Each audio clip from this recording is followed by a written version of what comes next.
Welcome everyone. Thank you so much for joining us today for this special webinar event in collaboration with DaVinci Laboratories and Fullscript.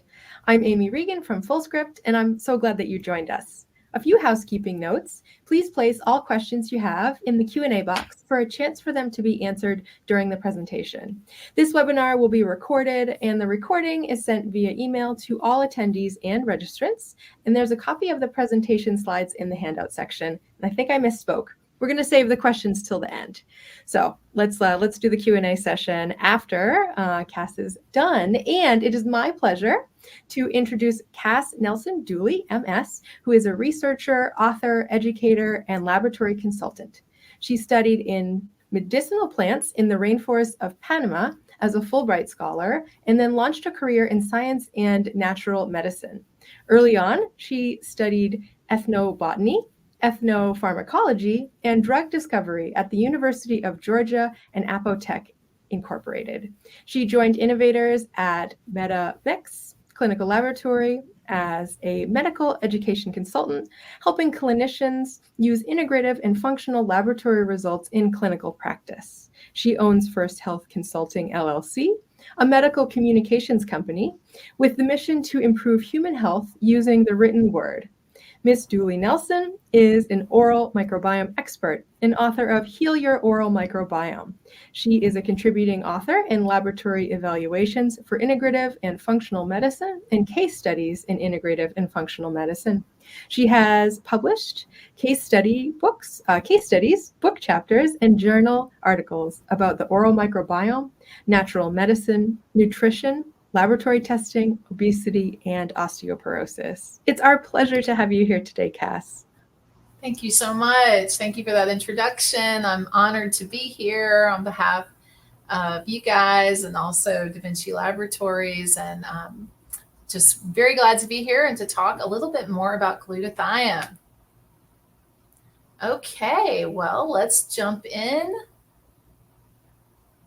I am always on the Fullscript website, so I know you guys well. I'm sure everyone here appreciates it so much. It's so handy, so useful, great for working with patients.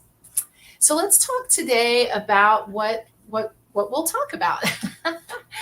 I'm really excited to be here and to talk about glutathione. It's such an amazing nutrient, and it's so clinically useful. And we want to talk today about the types of patients that can really benefit from glutathione, which are going to be those very complex patients. We'll talk about also the trouble with getting glutathione in. We have historically had some issues with raising patients' blood levels with glutathione.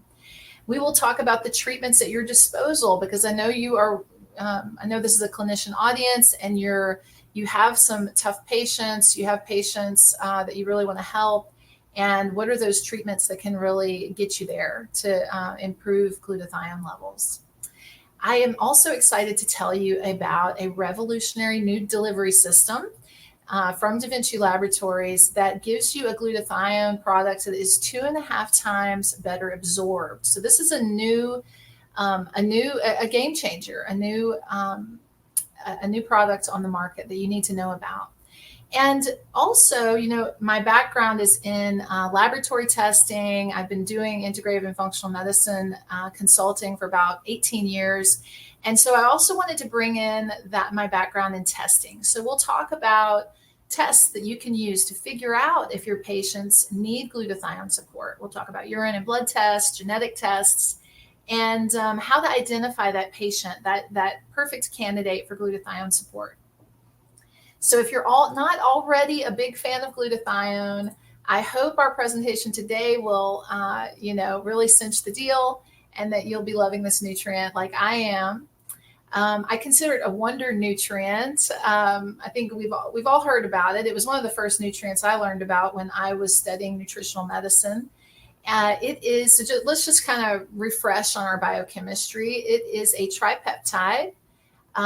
It's just made up of 3 simple amino acids: cysteine, glutamic acid, and glycine. It's got a mouthful of a name, gamma-glutamyl cystenyl glycine. but it is required by every single cell in the body. It is required for life. When you look at it, when you look it up on the web, you'll see that, they're studying it in birds, they're studying it in animals, they're studying it in humans, of course, they're studying it in molds and in Saccharomyces, fungi. So it is vital for life and for a healthy cell. It has so many benefits for health. So it can be a little bit like, a little exhausting, this list. You can't really, you can't really overestimate the value of this nutrient for health. It's important for the immune system. It's important for phase 2 liver detoxification. You need it for good blood sugar metabolism and cardiovascular health. We need it for joint health and cognitive function, and for staying healthy for long into long into old age. And it even does great things for skin and beauty aesthetics. So it has so many uses. And the number one thing we can talk about when we're thinking about glutathione, of course, is its role as the master antioxidant. Take that one home. If you're not already well versed in glutathione, that's a very big one to remember, is the master antioxidant. So why do we call it the master antioxidant? It scavenges a host of free radicals. It can scavenge singlet oxygen, hydroxyl radicals, superoxide radicals, nitric oxide, and carbon radicals. So it is very important for getting rid of a whole slew of potentially harmful free radicals. It also helps detoxify hydroperoxides, peroxynitrites, and lipid peroxides. So, if that doesn't convince you that glutathione is critical for the health of our cells, then, keep in mind too that it's a cofactor for several antioxidant enzymes. It regenerates vitamin C and vitamin E. It neutralizes free radicals produced in phase 1. So, of course, glutathione, and we'll talk about this a little bit more, is very important for phase 2 glutathione conjugation, liver detox, but it also neutralizes free radicals in that phase 1 step where toxins are being made more harmful in the process of trying to get them ready to clear from the body. So the other thing about glutathione to remember is that in healthy cells, we have something like 100 molecules of reduced glutathione to 1 molecule of oxidized glutathione. So 100 to 1 in a healthy cell. In a cell that has been subjected to oxidative stress, it's decreased by 10 times. So it's more like less than 10 reduced glutathione molecules to 1 oxidized glutathione molecule. So a healthy cell has a lot of reduced glutathione, 10 times more, and an unhealthy cell that has been hit with oxidative stress has low levels of reduced glutathione. So in case you don't have your biochemistry right up at the top of your mind, let's dust off the biochemistry notes. And I want to give you a little primer on this since we are talking about glutathione today. I think this is kind of an easy way to understand glutathione and remember glutathione. And I don't know, maybe it's easy enough that you can talk to your patients about it too, but we have this happy smiley face, this green smiley face, that's your reduced glutathione. When glutathione is needed to quench a free radical like hydrogen peroxide, then to make it harmless and turn it into water, glutathione peroxidase is that enzyme that you'll need, and that will convert it into oxidized glutathione, the form that has done its work, right? It's the used up form of glutathione. And note that in this slide, we have selenium as a cofactor. And then when we want to recycle oxidized glutathione back to the reduced form, back to the form that helps us so much and provides so much antioxidant activity for us, we are going to, it goes through glutathione reductase. That is a step that requires riboflavin and niacin. So B vitamins are important here. Selenium is important here. And this cycle of this recycling of glutathione happens all the time, right? This is an antioxidant that is not destroyed in its use, right? It is constantly recycled by the cell, and glutathione levels in the cell are up there to the same level as glucose, as cholesterol. This is a very important molecule for a healthy cell.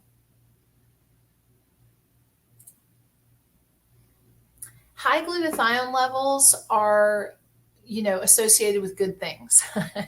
In community living elder adults, they report better physical health when they have high glutathione. They have fewer illnesses. They feel that they're healthier. They report better health. They have better telomerase activity and lower damage to their mitochondrial DNA. Both of those things are signs of longevity and better lifespan. So I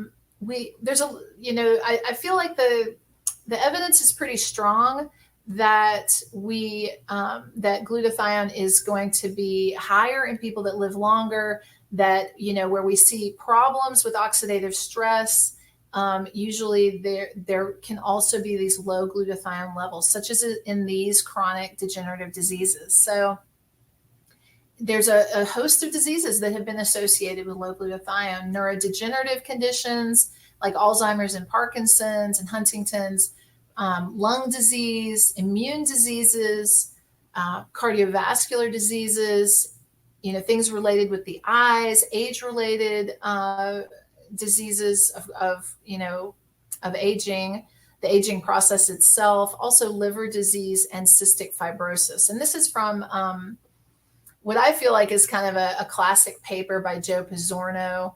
It's a 2014 paper, but he did it's just called Glutathione ! It's in PubMed, and it's a great resource for understanding the value of glutathione and how it can benefit your patients. And he's very passionate and well-written on the topic.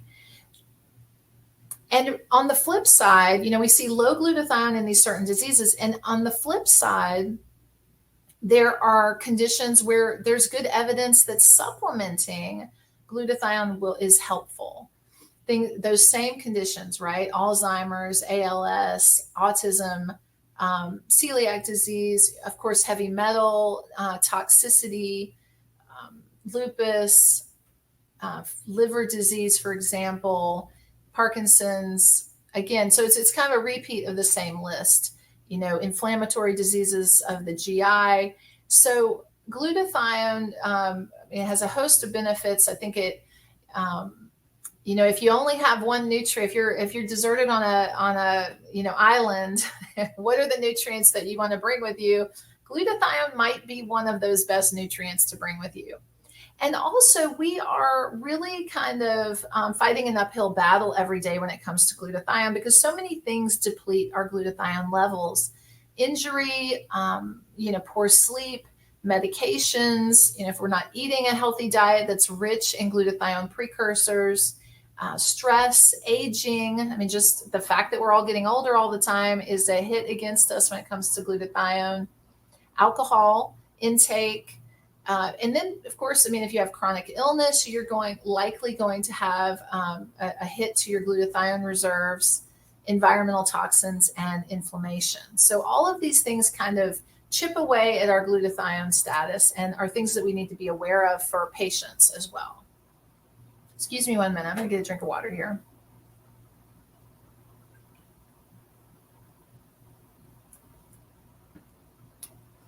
And I don't really think it's new news how valuable this nutrient is in clinical practice. Clinicians love glutathione, and they have been using it. I think clinicians often like to use glutathione in their patients that are toxic, that need detoxification support. Also, patients who are chronically ill. I really tend to think of glutathione, a good candidate patient is that patient who has kind of been through all of has been to many medical practitioners, who is not getting help.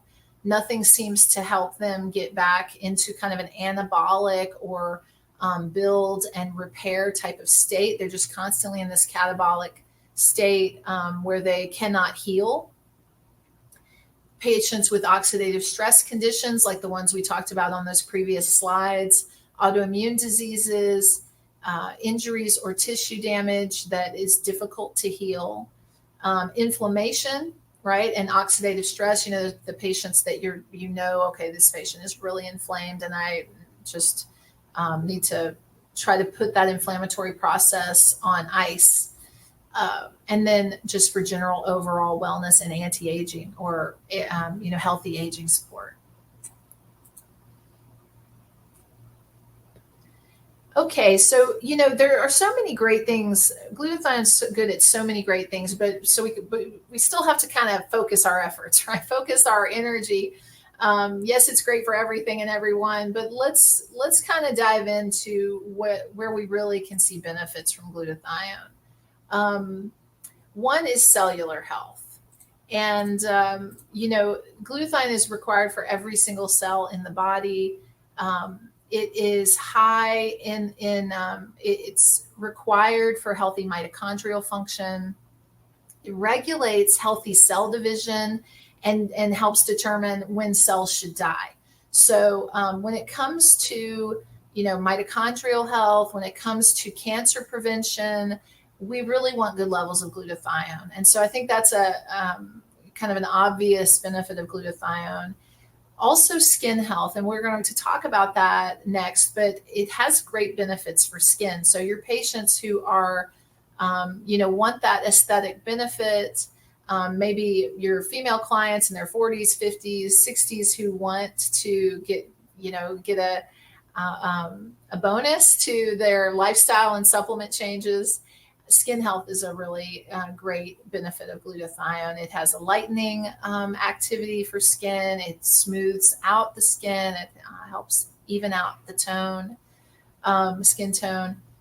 And then brain health, right? I think there's tremendous research on neurodegenerative conditions and oxidative stress, making glutathione really a prime candidate for treatment. The brain is very rich in mitochondria. Also, the brain consumes a lot of oxygen and creates a lot of free radicals. And sadly, the brain is also very vulnerable to free radical damage.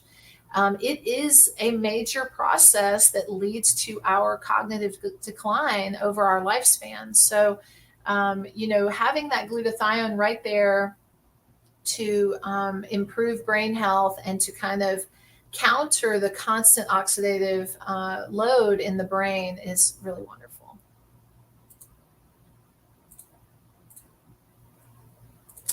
And of course, glutathione, I often call it, one of my favorite terms for it is the master antioxidant, but you can, as a second name, glutathione is a heavy metal chelator. It is a heavy metal chelator. It's particularly good with mercury, but it's important in both phases of detoxification. So when we're thinking about getting rid of toxins, we need glutathione to help us do that.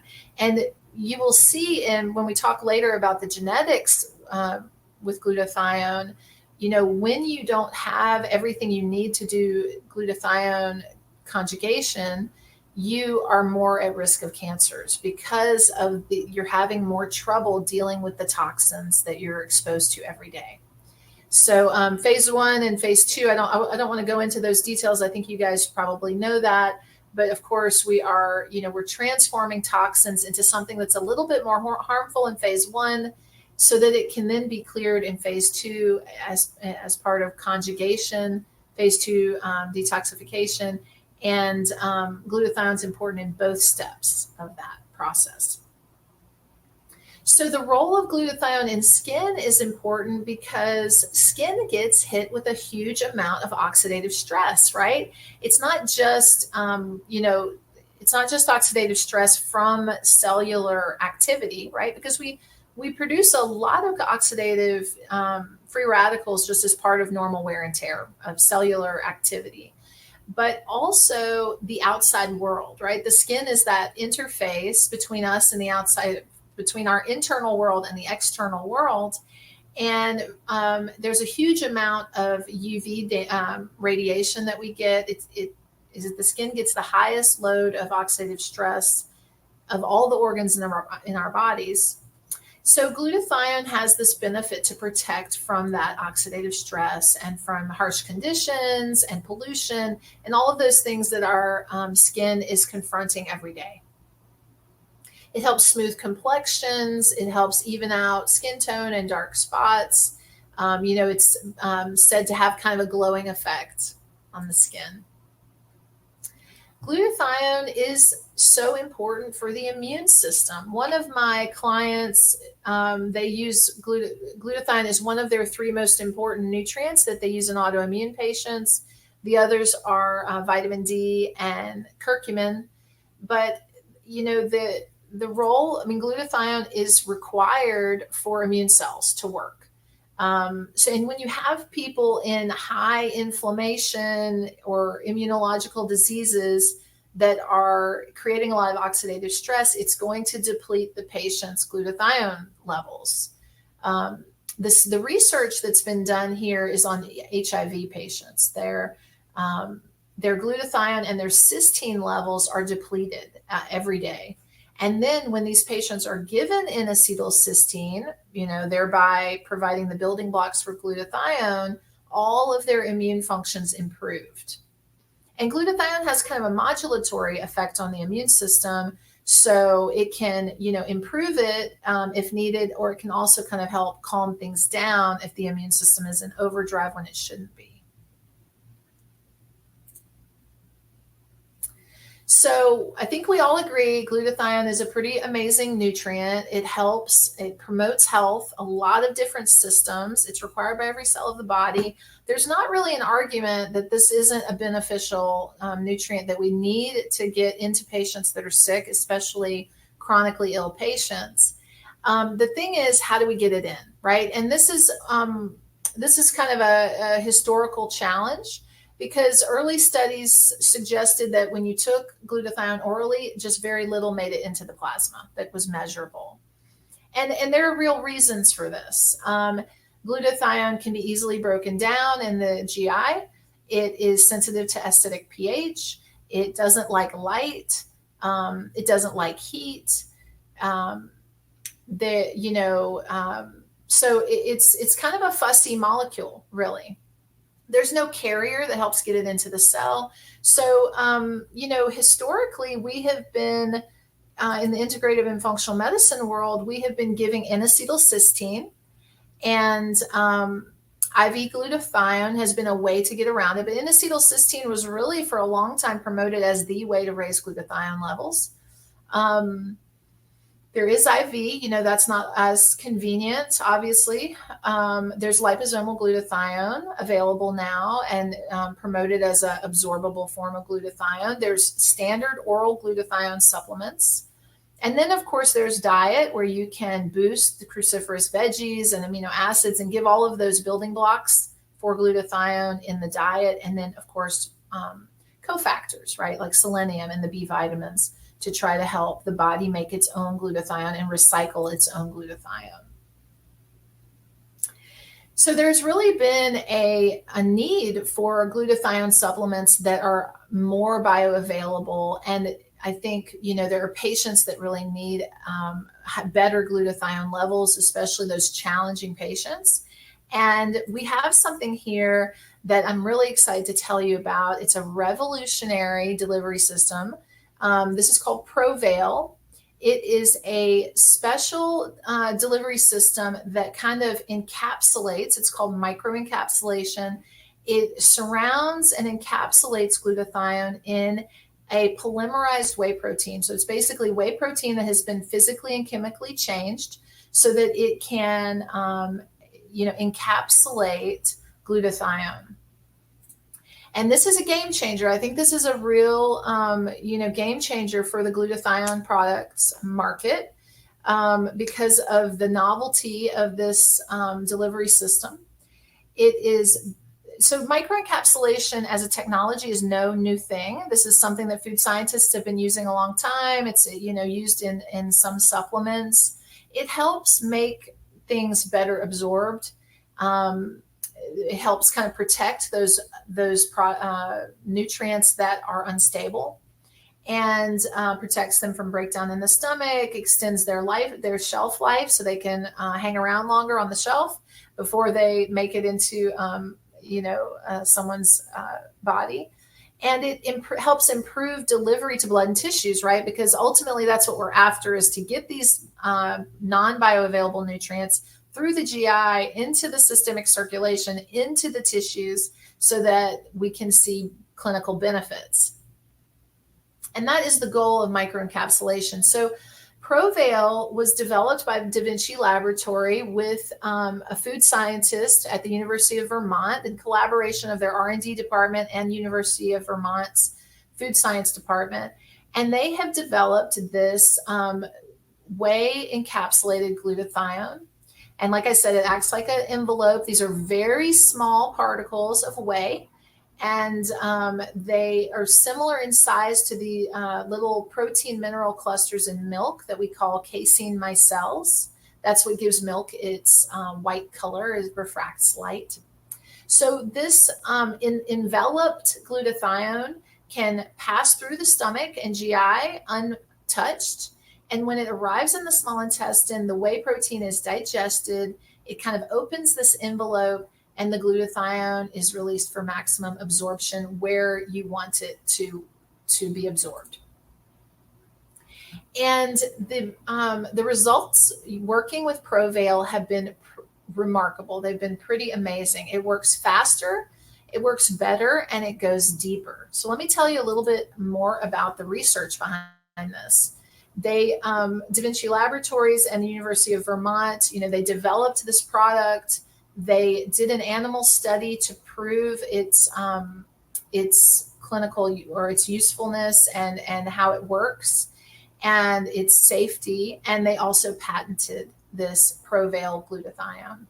So we'll dive in here into how this, what the animal study showed. It's in molecules. You can look it up on PubMed. It's also in the references for this presentation.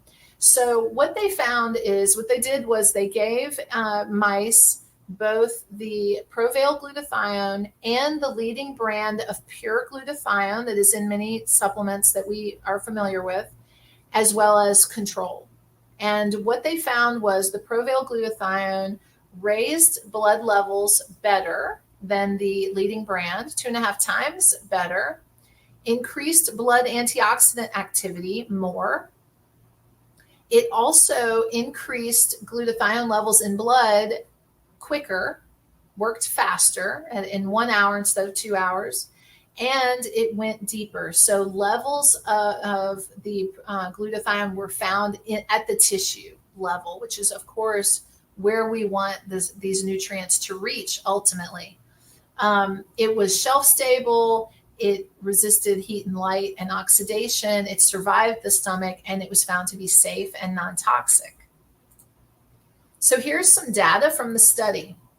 And on the left, we have the A panel. We have time across the bottom. And on the y-axis, we have plasma glutathione concentration.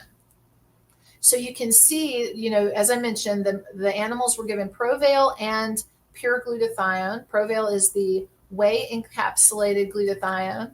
And you can see Provail shot way up. Excuse me 1 minute, I'm going to get some water.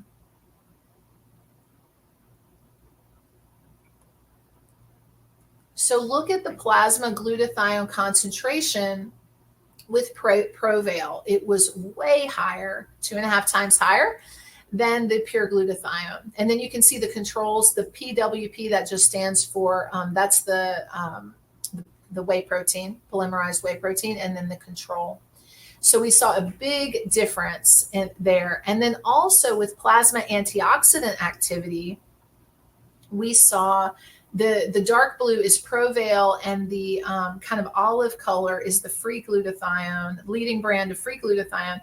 And you can see at every time point, the Provail had higher plasma antioxidant activity.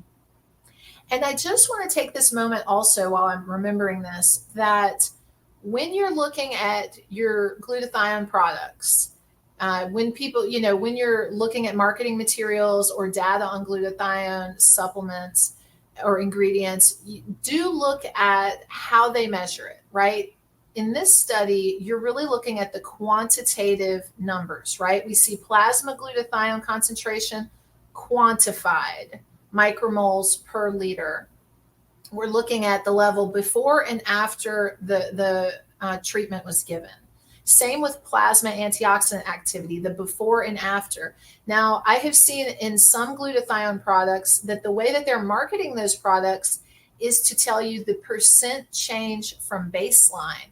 And that actually is not giving you the data. That's telling you what percent better it became, which can be an easy way to kind of twist the results to sound better than what they really were. So I will, urge you that, to look for the real science behind the products you're using and check those out to make sure they are not being kind of massaged to make things look better than they really were. So it was a very, very impactful study. It showed a lot of great information about this Provail glutathione, 2.5 times better absorbed, gets into tissues and raises blood levels and raises antioxidant activity. So it was very exciting. Da Vinci Laboratories had invested in developing this. They spent a lot of years doing it. And these were amazing results, and we're very happy to see that. And one of the amazing things about this product is how clean and pure it is. And this is why, Da Vinci Laboratory has a lot of different products, including liposomal delivery system. They carry those too. But they invested in this technology because it was so clean and pure, because it did not... it does not require any carriers. It does not have any additional ingredients. There are no solvents used to produce it, to make it. Actually, the ingredients are as simple as whey, glutathione, and some, hypromellose, microcrystalline cellulose, and leucine for the capsules, and to assist with encapsulation. But it is a very simple product, which is really amazing, and benefits you and your patients. Now, obviously, it does contain whey. So for those dairy sensitive patients, this is not going to be the best choice unless you know that they can tolerate whey, even though, some patients can tolerate whey, but they can't tolerate casein. So you may have some flexibility there.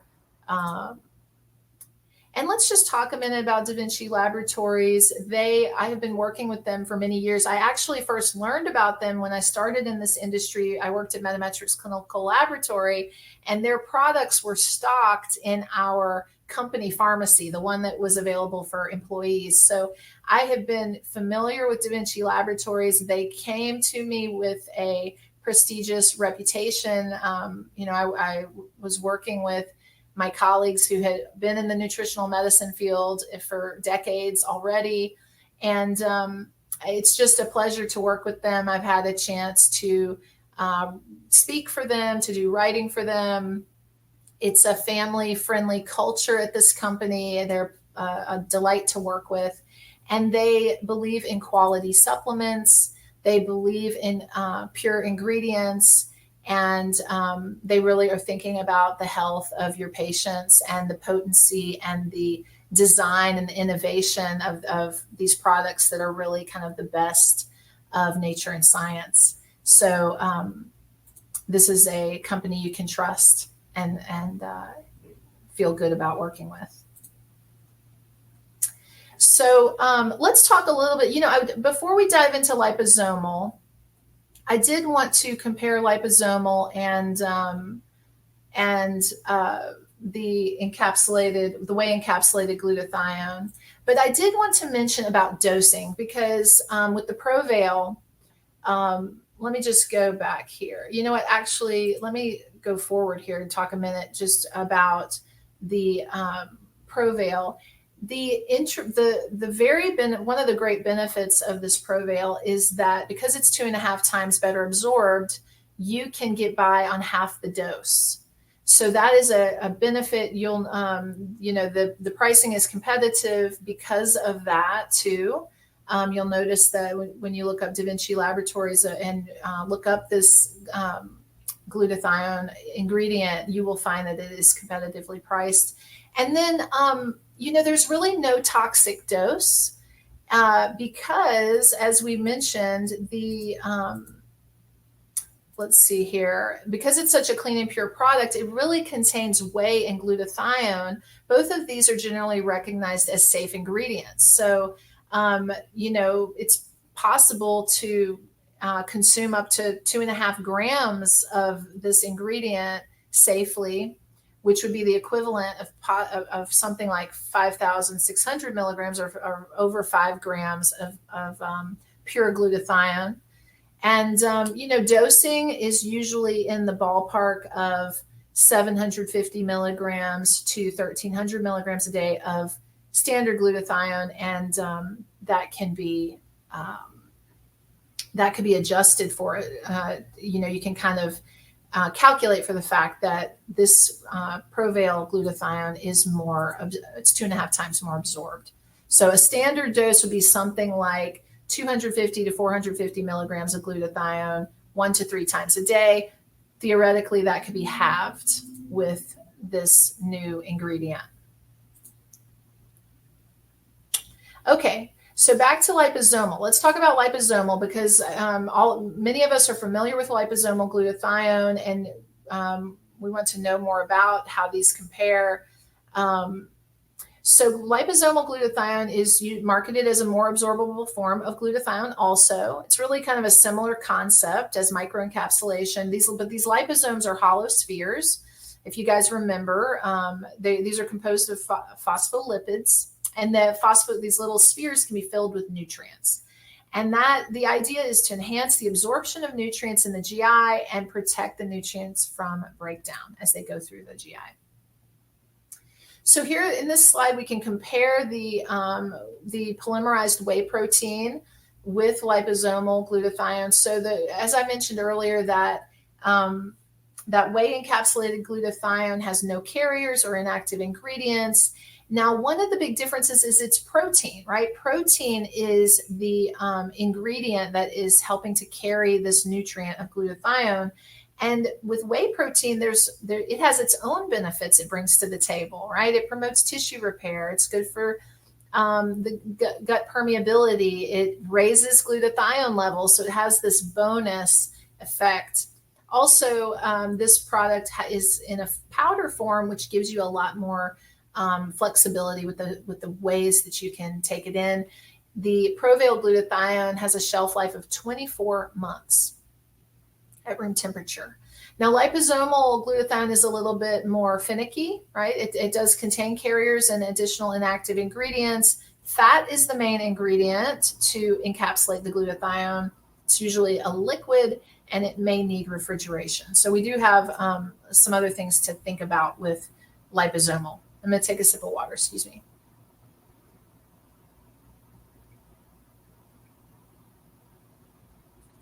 Okay, so let's dive into how to figure out if your patients need more glutathione. We've talked about glutathione's great for every cell in the body. It's important for so many conditions to help promote health. It's not always easy to get in.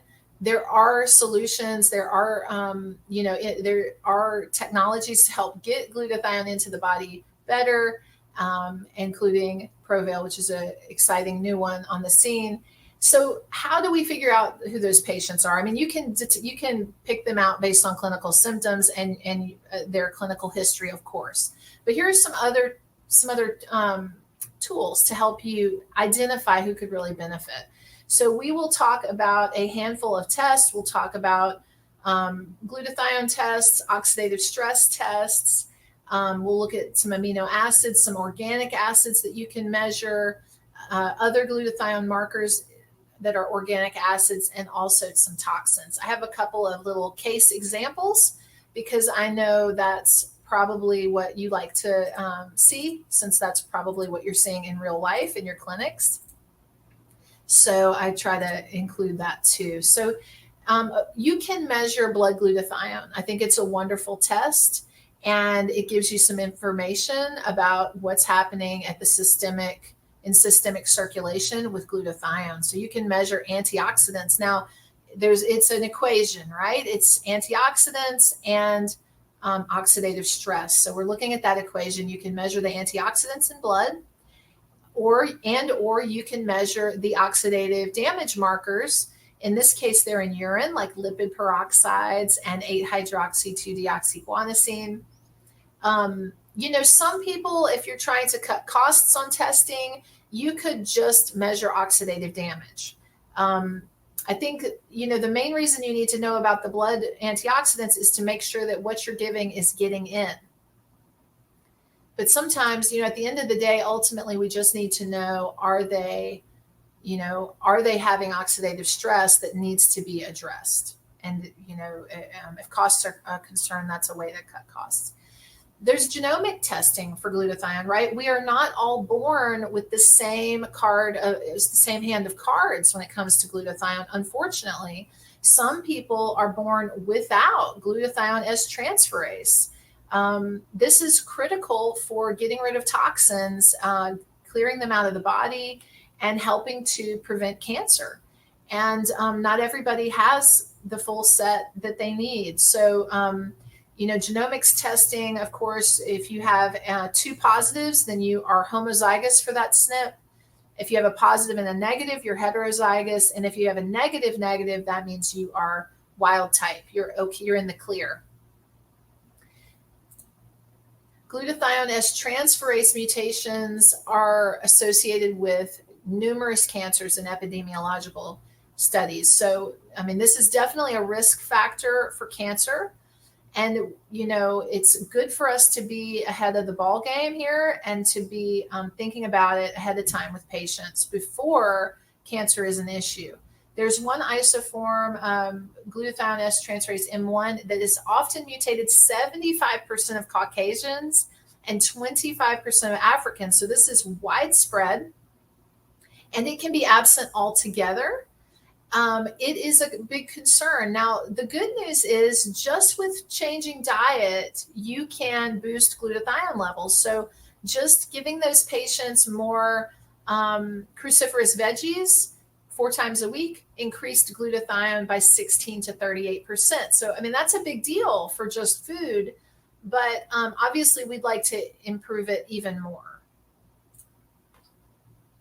You can measure 8-hydroxy-2-deoxyguanosine in urine. This is found in a lot of organic acid tests and tells you about oxidative stress to the DNA. You can look at, let me just mention, this is a case actually. This 8-hydroxy-2-deoxyguanosine is taken on a 47-year-old female health practitioner who had diabetes that was difficult to control. She had RA, she had rashes and infections, both skin and vaginal. She was struggling with gut dysbiosis and brain fog. She did have a history of diarrhea that was resolved at the time of this test. Her father was exposed to Agent Orange, so we had a clear toxicity picture. Both her father and brother have diabetes. She had a history of hormonal imbalances and had a hysterectomy.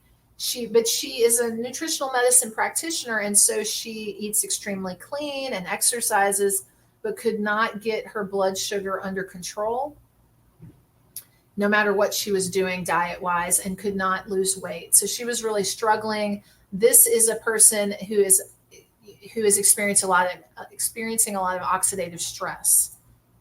And glutathione support, along with other antioxidants and other measures, would be called for in this patient. Now, her methylation and transsulfuration pathways were very upregulated. So she was, these are markers that you can measure that tell you more about the glutathione pathway, because ultimately these sulfur-aminos come from methionine. And, so she showed a need for cofactors to help work, make this pathway run more smoothly. She also showed alpha hydroxybutyric acid. That's the third from the bottom, the third marker. And this indicates increased glutathione synthesis and need. So her body's, she's in oxidative stress. Her body's trying to make glutathione, and she needs more glutathione. So this was an interesting test result on this patient. Now, I've also got a test result here. These same markers, these are glutathione-related organic acid markers. Pyroglutamic acid down at the bottom here is high in this 10-year-old. This is a 10-year-old male with autism. He was neurotypical until he got the MMR vaccine, at which time he stopped talking, had a fever, regressed, and became nonverbal.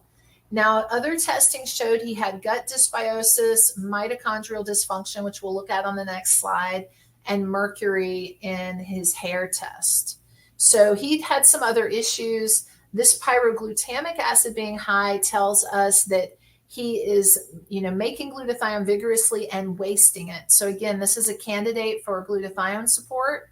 And this fits what we know about autism spectrum, that they can benefit from glutathione. They need help with methylation often. And these are his mitochondrial markers. So you can see that his mitochondria are kind of upregulated, and there is some mitochondrial dysfunction here. So that would be, there are some things to treat here. And also by giving glutathione, that is supportive to mitochondrial function. The last little case example is this 62-year-old pest control agent. He'd been doing pest control for 30 years. He had Parkinson's and type 2 diabetes. And he had the diagnosis that this was back when I worked with Metametrix Clinical Laboratory. I was looking at a lot of these toxicity tests. He was able to work at the time of this test. His diagnosis had been about 2 years before for Parkinson's. And then that was when he was having hand tremors when shaving, and complained that his arms felt heavy. But about 1 year prior to this test, he had constant arm tremors and also a slight head bob. So that's what brought him to the practitioner. Heavy metal test with DMSA challenge was negative. We did not find a lot of heavy metals for him. But the clinician it was a naturopathic doctor, initiated glutathione treatment 3 to 5 months before this test, just based on the clinical information he had. And the patient immediately got a good response. The patient reported that his arms didn't hurt anymore, and they weren't heavy anymore, and his posture improved. What was interesting was that the glutathione treatment improved his blood sugar. And this might sound a little wacky, right? That glutathione would improve, it would basically help treat diabetes. But that is, there is definitely evidence showing that toxicity, especially pesticides, they have a very high odds ratio for diabetes. And so that was a pretty interesting, kind of twofer there with the glutathione, both addressing his Parkinson's and helping regulate his blood sugar. And the clinician believed that his diabetes was likely related to the toxins, not just diet. So in terms of raising those glutathione levels, you have a lot of choices, right? When you're working with your patients, you want to help them reduce environmental toxins. That's a great way to just kind of keep the toxin load down so that glutathione can do its work. You can also prescribe cruciferous veggies, that yummy whole foods diet with plenty of fresh, colorful vegetables, allium vegetables. There are glutathione supplements if you want to give it an extra boost. The amino acids, protein is great to provide those amino acids to help build glutathione. Cofactors like selenium and B vitamins, other antioxidants like lipoic acid, and then of course milk thistle. So all of these are all great for the liver and for detoxification. And there's a number of protein foods, both for meat eaters, for vegetarians, for vegans, that you can tell them about to help raise the precursors for glutathione: glutamine, glycine, methionine. These are all beneficial to raise glutathione levels in the body with diet. So as we've talked about today, and I hope you agree that glutathione is a really wonderful, amazing nutrient. And it does a lot of great things for the body, but especially we want to think about glutathione in conditions of oxidative stress, detoxification, inflammation, and those really tough chronic illness patients. And you have a lot of tools at your disposal. You can test for blood glutathione levels. You can test for oxidative stress. You can test for the amino acid precursors, and you can look at genetics to help figure out kind of what's the picture, or what's the, what does the patient kind of come to the table with when it comes to glutathione status. There are, various treatments, and the ones we just talked about, from avoiding toxins to diet to supplements.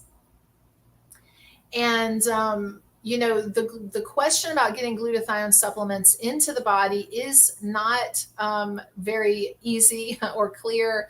There is controversy about it. And glutathione is not a very bioavailable nutrient. Despite its great benefits, it's not the easiest. It's a kind of a fussy molecule. There is this new delivery system for glutathione called Provail. It works better, it works faster, it goes deeper, it's shelf stable, and it survives the harsh conditions of the gut, and it is safe and non-toxic. I hope you guys will check it out, and also let your clinician friends know about it. We have all the resources here. As I mentioned, I really like Pizzorno's article. Also, the molecules paper is here if you want to look at the PubMed study. And that wraps it up. Thank you so much, guys, for joining us today. And I'm looking forward to hearing your questions. Thank you so much, Cass. What a presentation. We really got to dive into glutathione. Oh, my goodness. Thank you. So we have a number of questions. We are scheduled till 3, so anybody who can stick on with us a little bit later while we finish these questions, that's good. I'll also have all the questions that we aren't able to get to answered by Dr. Cass, and I will help facilitate sending them over. So Christiana asked, can you tell us the author you mentioned about simplifying glutathione and its benefits? What's the author of that book? That's Joseph Pizzorno, and it's really easy to find. You can just Google glutathione. I mean, the name of the article is glutathione ! And it's also in these slides. It's the last reference in these slides, but it's not a very recent paper, I'll admit, but it's just so well done. I think it's a great resource. Excellent. Thank you. Eleanor asks, do you recommend intravenous glutathione? What are your thoughts on that? I think intravenous glutathione is a great option if it's available in your clinic. My understanding is the half-life is not, it does kind of move quickly. There is a shorter half-life, but I tend to think if the patient can do intravenous glutathione, wonderful. If you want them to support more at home, then that's a great option too. So just kind of going at it from every angle. I know some clinicians don't do intravenous therapies in the office. So that's where, supplements can help. And diet and other things. Excellent. Susan asks, if someone is missing the GSTM1 gene, do they need more glutathione? Yes. Yes. I think I would definitely want to help them out because genetically they are at a disadvantage. And we know that, remember, glutathione should be, present in our cells at the level of glucose and cholesterol. So it's really a major player in our cells. And if we don't have that if we have that genetic disadvantage, we need to overcome that by helping them with diet, with supplements if possible, everything you can. Makes sense. Susan asks, can you expand on how glutathione helps one get back into an anabolic state? Well, that's a little bit more theoretical for me. It seems so clear that glutathione is required for cellular health. So, when you have patients that are catabolic, they're just in a wear and tear state, they can't kind of get over the hill. They can't kind of get over that mark. It's just a constant kind of downward spiral. I can't say that there's a lot of nutrients that I would point to the way that I would point to glutathione. It's just such a fundamental, necessary nutrient for life and for the health of a cell.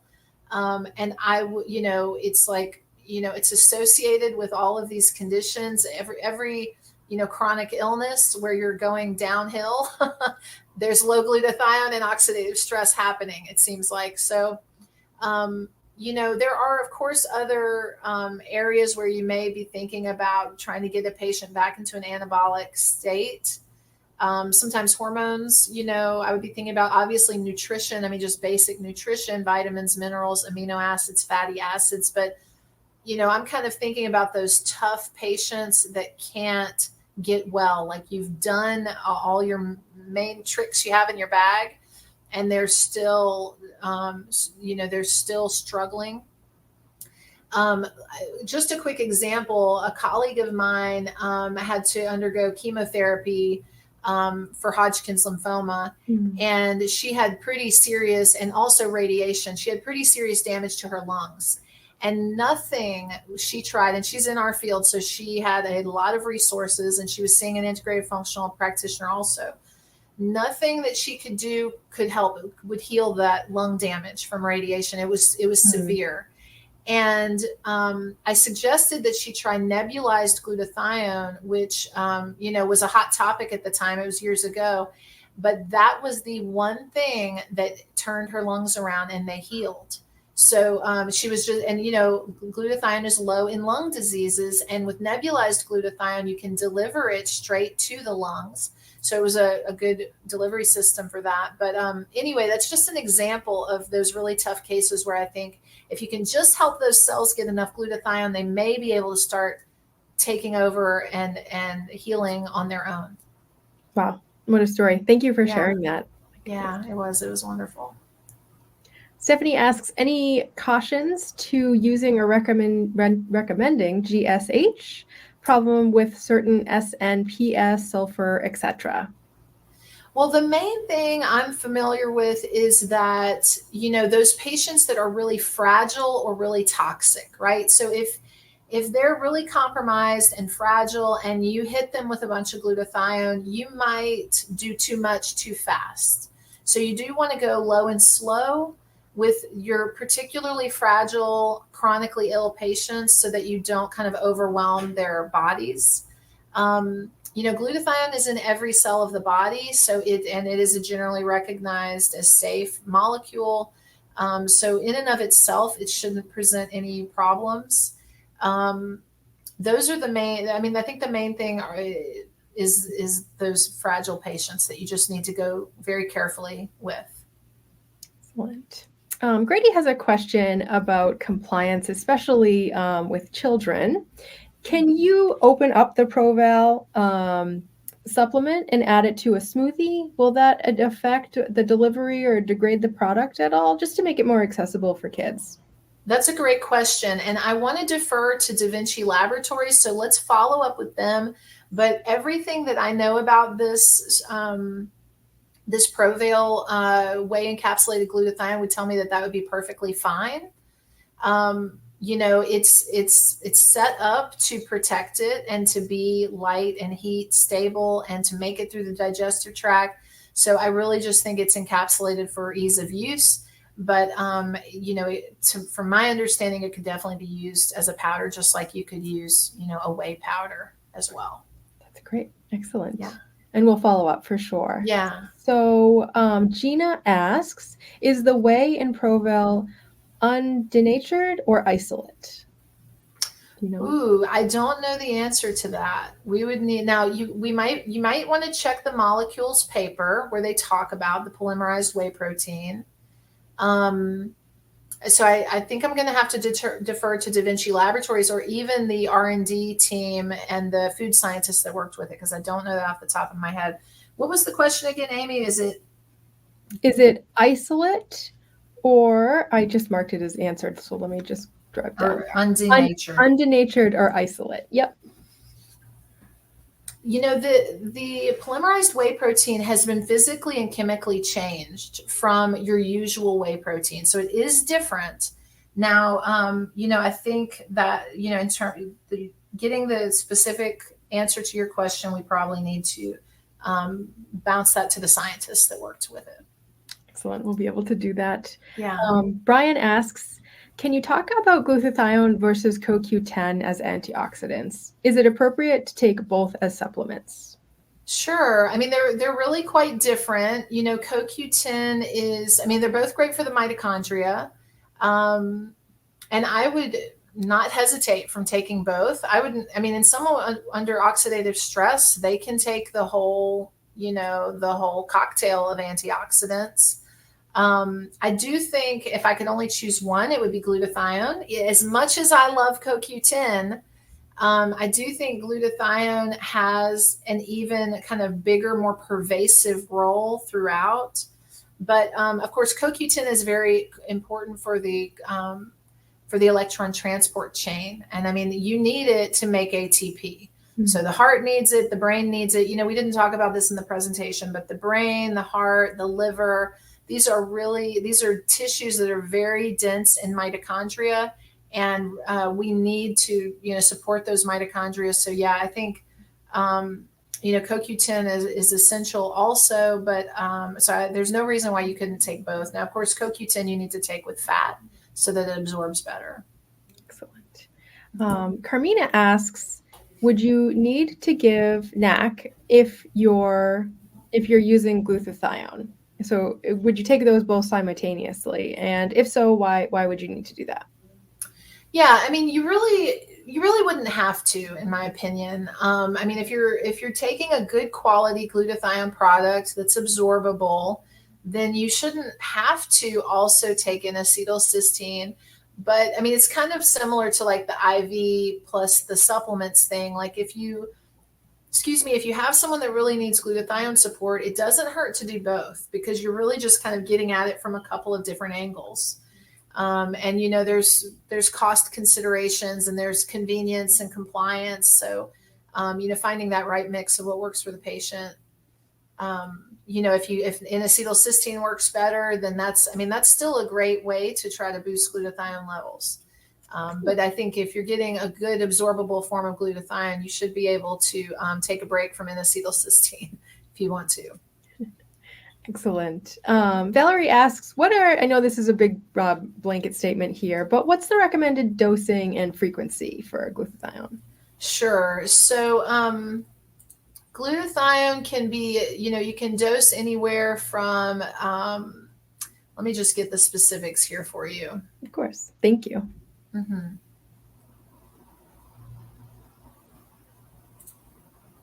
So people are usually dosing something like 250 to 450 milligrams 1 to 3 times a day with standard glutathione.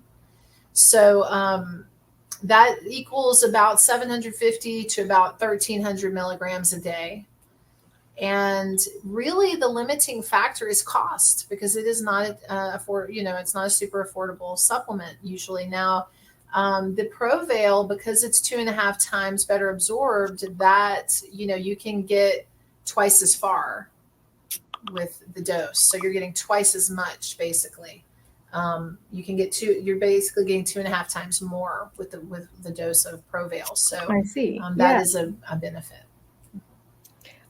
Excellent. So we'll just do a couple more questions here. I'm sorry, Amy, let me mention, I think she also mentioned the length of treatment.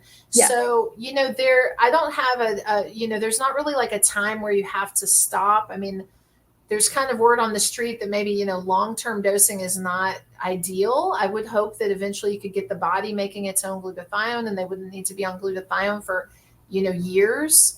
But I have not heard that you can't, you could easily do months of treatment, 6 weeks, 8 weeks, 3 months, and longer as needed. Because again, this is a safe and non-toxic supplement. Excellent. Christiana asks, what's your preferred way to test for glutathione and the preferred lab to use to order? Sure. So the whole blood glutathione I showed in the presentation was Genova Diagnostics. And I think that's a great way. I mean, I don't know if Quest and LabCorp do whole blood glutathione. It would be great if they did. Um, excuse me, but I mean, like I said in the presentation, I really kind of think that at the end of the day, what you really need to know is if there is oxidative stress. If you can't, some patients love all the testing and have the resources to do it. Some patients don't. I think in this case, I would say lipid peroxides, urine lipid peroxides, because glutathione is in charge of detoxifying lipid peroxides.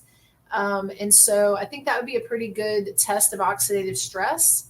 And if you see lipid peroxides high in your patient, that would be, a clue to that the patient needs glutathione. So that would be probably the best one.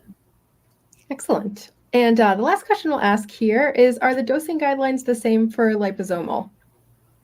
Yes, my understanding is that those are the similar dosing recommendations for liposomal. Excellent. Well, thank you so much to everyone who attended today. And thank you so much to Cass for this wonderful presentation.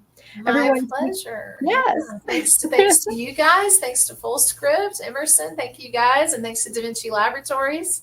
And thanks to everyone attending today. Yeah, and the questions too. It's lovely to see all of that engagement. We really appreciate it.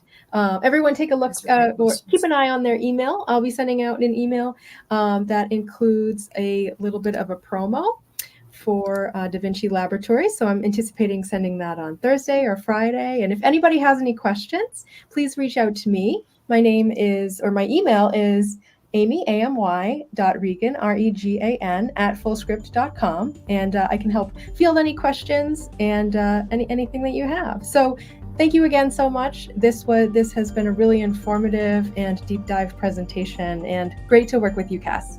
Same here. Thank you so much, Amy. Have a great afternoon. Bye.